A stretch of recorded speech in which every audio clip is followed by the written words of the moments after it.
Okay,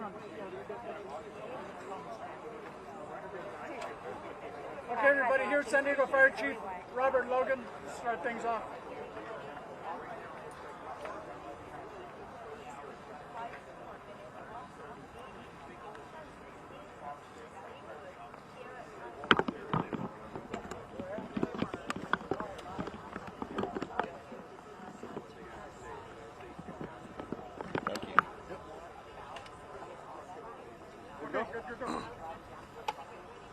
Good morning. My name is Robert Logan. I'm the fire chief for the city of San Diego. This morning at approximately 3:47 a.m., we received a call of an airplane down. At that time, we responded our units with the priority of rescue, saving lives, and preserving property. Next, I'm going to have my assistant chief, Dan Eddy, come up and explain the operations that took place moving forward from that point. Morning, everyone. Crews arrived on scene just after 3:47, about 3:55 this morning. What they found was behind you, the scene that you see behind me right now. We had a plane that had come through this neighborhood, taken out one home. We had one home on fire, multiple cars on fire going down the street. We initiated what's called an Alert 5, which is an upgraded for a plane off the runway. We started the Alert 5, followed that with a second alarm to ensure we had all the units here. It's 3:45 in the morning. Our worry was the fact that people are home, people are living in their houses, and we want to ensure that we had all that done. We started initiating the fire attack while at the same time going inside each structure behind us and ensuring that they were cleared out and we had no one inside those structures. Once we had an all clear on those structures, we focused more back into the street on the cars that were on fire, because for us, our main concern is ensuring that we get the citizens out and get those rescues complete. Crews did a great job working with San Diego PD to start evacuating the neighborhood and with the military to ensure that we are doing the right things to work with the military on that. Great coordination by all. We were able to get knocked down on the fire, start to work through and start to do secondary searches of the houses behind us and ensuring that everyone was out of those areas. We started an evacuation area to the north of us to one of the elementary schools and started to ensure that we had everyone out of those homes. After that was done, we started our recovery effort, which you see behind us. We're holding the scene for FAA and TSB to ensure that they can get the investigation done and no evidence is tampered with or moved at all. Once that is complete and their investigation is done, then we'll start moving back through and working with the military and San Diego PD to clear out the neighborhood and ensure that everything is complete. I'm going to pass it over to San Diego PD right now, Lieutenant Easter. Hello. We received the phone call or the incident, and our officers, we responded and conducted evacuations in this area. Right now, this is still an active scene. So, roads are closed. If you're looking for updates, monitor our social media accounts, X, Facebook, Instagram. We will continue to provide updates on road closures and the conditions as this incident continues. On that note, I'm going to pass it on to Captain Robert Healy. Spell your name, sir, before you go, please. Easter, like the holiday. Good morning, Captain Bob Healy, Naval Base San Diego Commanding Officer. Our primary objective remains the safety and security of our military families who live here in this neighborhood. Over the last couple hours, we've been able to connect with them to make sure that they are taken care of, and most of them have gone down to Miller Elementary, which is our evacuation site. Very pleased with the community response in addition to the city and local officials to provide all of the services that they need. Primarily, our job is to get them back into their homes as soon as possible.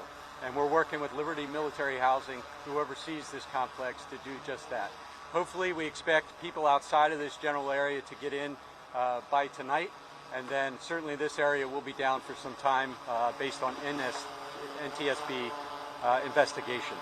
We have continued to communicate through our Family Information Call Center at 844-523-2025. Liberty Military Housing has also released red flag messages to the families so they have the latest and greatest information. The base continues to message via our internal communication system as well as social media. Again, just want to thank the local community for supporting the military families and everyone for all that you've done. With that, I want to turn it over to Councilmember Campillo.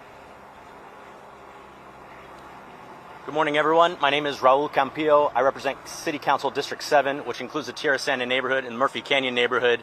San Diego is home to one of the largest installments of United States military active service members and veterans. And in this particular neighborhood, we had dozens of active duty families that are suffering, that suffered some injuries, and their homes have been destroyed. But the city of San Diego, our employees, along with the military and the school district, have been well coordinated from the early morning until now, and we will be throughout the rest of this tragedy. With the very sad loss of life from the plane, we know that there was many miracles and many heroic actions from our police department, from our firefighters, and the military members themselves. I heard stories over at the school just near us about military families helping military families out of their home, jumping out of windows, avoiding fire. These are families that San Diego values, we're proud of, and we're going to continue to support these military families who are from all over the country but live right here in San Diego. As you can see, the damage behind us is incredibly significant, was life-threatening, and thank God nobody on the ground was killed.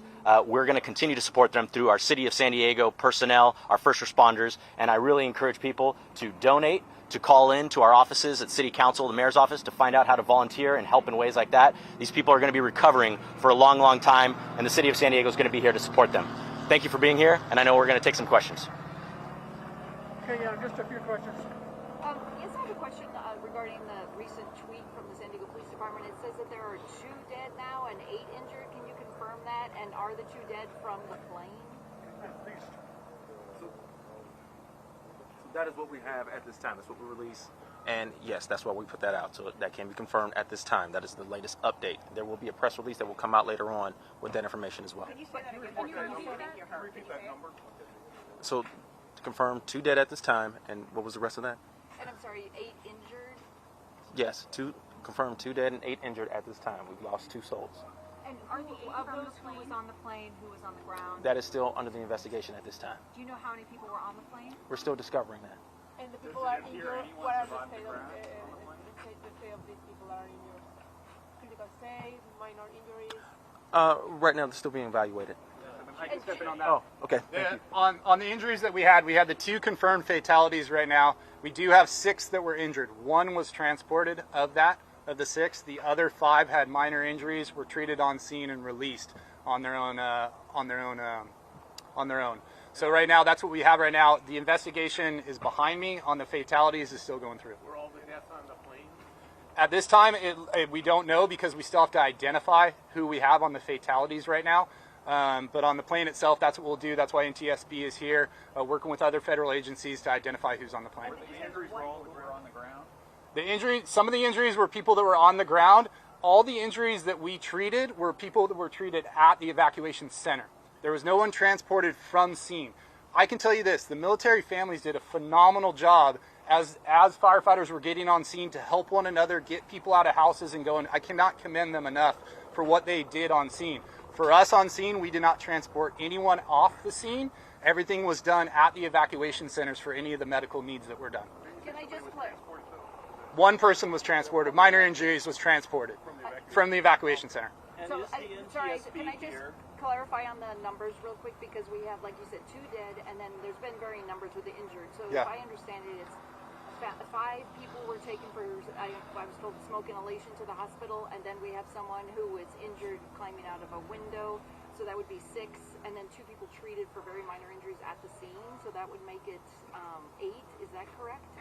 Yes, I'm sorry. It is 8 total. I was thinking 8 in my mind of the 2 fatalities that were in there with the other one. So yes, it is 8 total on there. Sir, for those of us that are out of town, can you explain to us a little bit about the community here? Is this temporary housing for the military families, or is this permanent housing for them? So this is permanent. Yeah, if you want to say what they are. Yeah, great question. So this is a military family housing neighborhood, and we have over about 2,300 family homes that are here in San Diego, and they work at various installations around the Metro San Diego Are they region. temporary housing for them, or they? Well, they are here as long as they're stationed here in the San Diego area, so it could be a year to many years.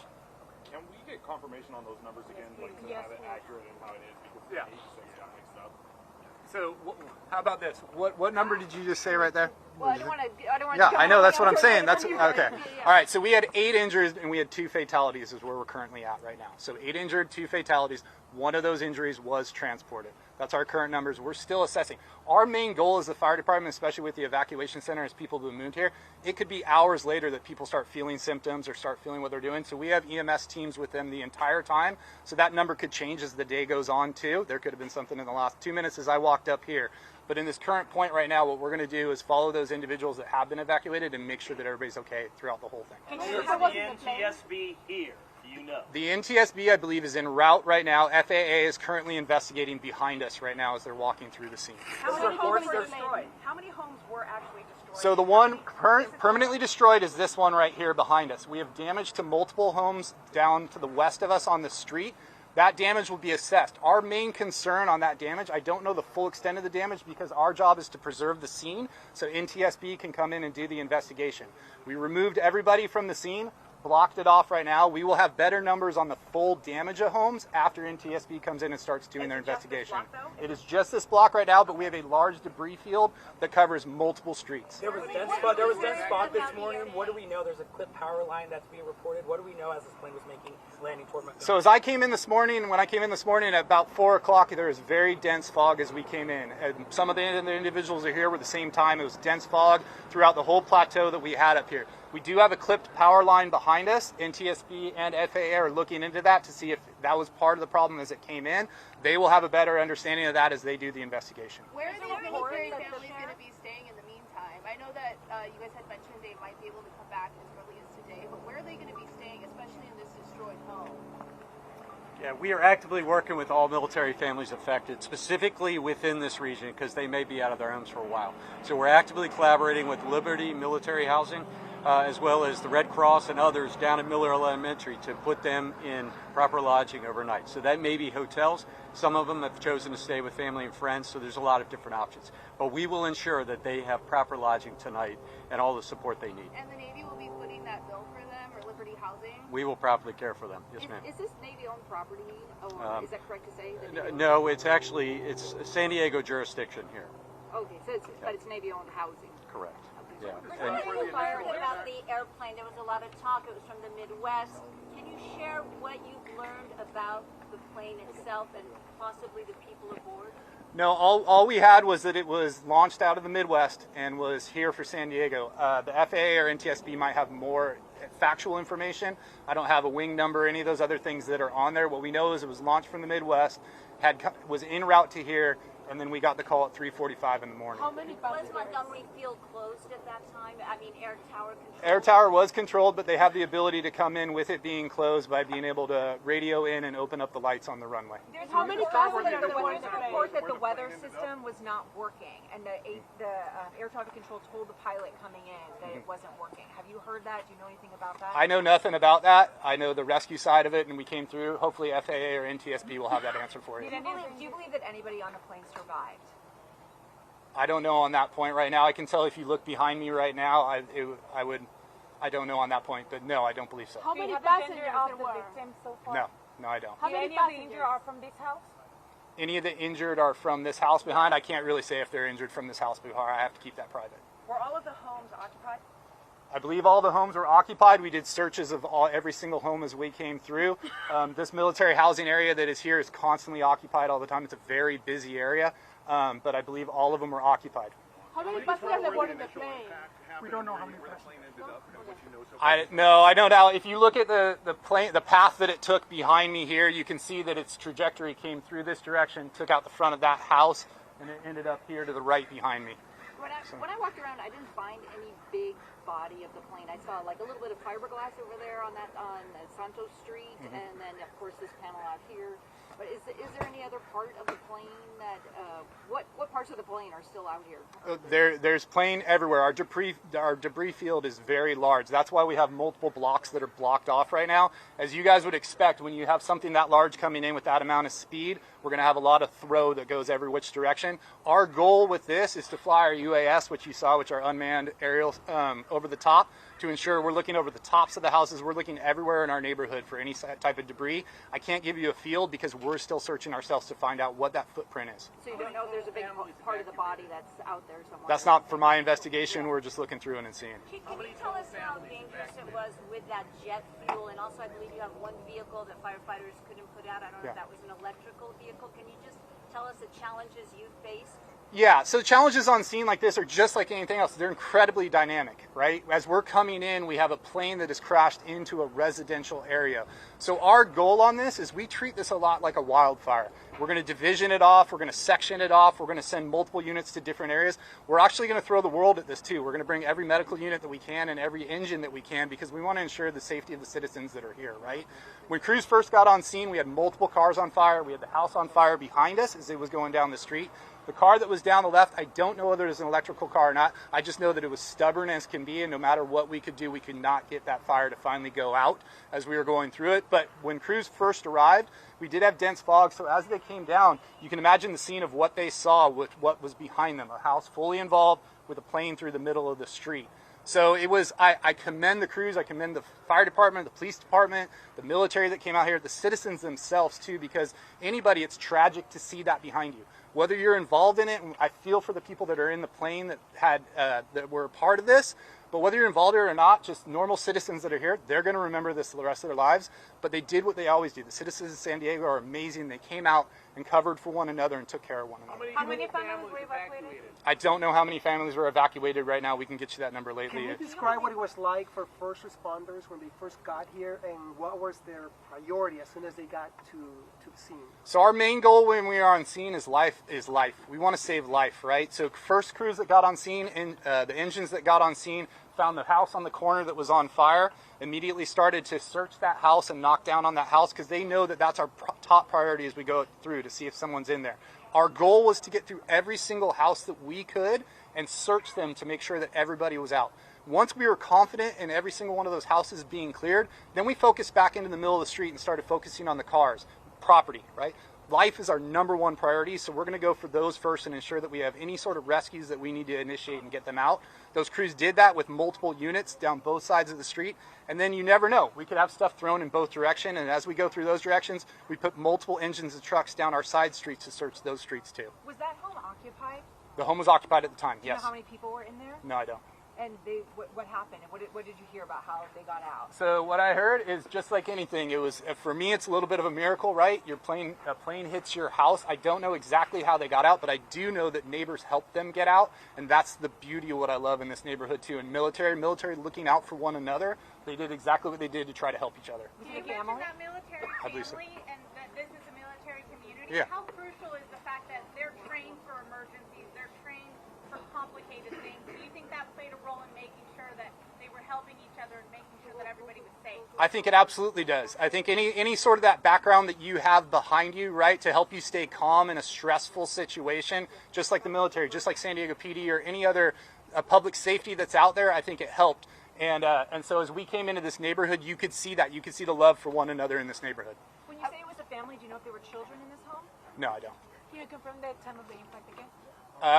We got the first call at 3:47 a.m. is when the first call came into our dispatch center. I have two questions. Does it appear that the plane hit the house actually or clipped it or something? No, that'll be for NTSB to decide when they get here and see if it actually hit the house or not. That's not for us to investigate on it. When my crews first got on scene, they did a great job to just attack the fire and get after it. And did you guys see when you're on scene that the jet fuel, was it in flames just rolling down the street as the cars ignited? I can tell you when I got on scene, you could see about 40 feet to 50 feet ahead of you. So if it's rolling down the street, I don't know whether it was rolling down the street. What I do know is when I got here, I saw multiple cars on fire, and that area was just getting knocked down by our crews. Is there any timetable of when we could hear from the FAA? Because we've been here since early this morning, and we heard that they would come to speak with us sometime soon, but now we're in our third press briefing, and we still haven't heard from them. I don't, not for me to say, I don't know. I do tell you this much behind me that they are investigating behind, and I will try to get someone back here. We'll work with our PIO to get someone back here for you. When do you think it would be safe for people to come back given the strong smell? We did have a clipped power line off our main line out there. We still have good power from SDG&E has assured us that we still have proper power running through the area through here, but yes, it was a main line that was hit. Approximately how many houses were evacuated? Just a number? I don't know. I don't know on that side. It was multiple. We evacuated everything south of here. Every single house south was evacuated.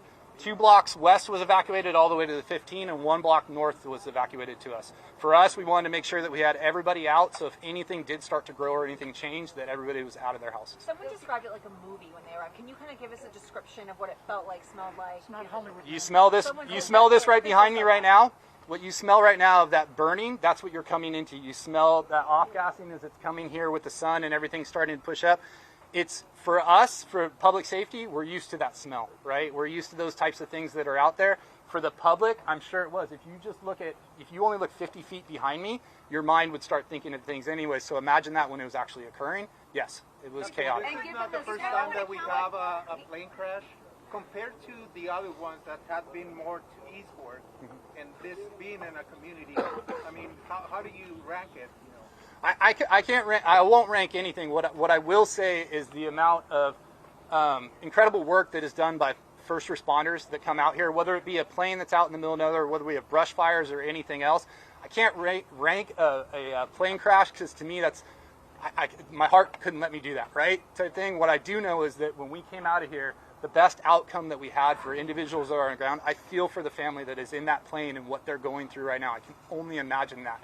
But on the ground itself and the individuals here in military housing, we had one of the best outcomes that I could possibly say that came from this, because when I was coming on scene, I did not expect that same outcome as I got here. Okay, guys, that's going to be enough.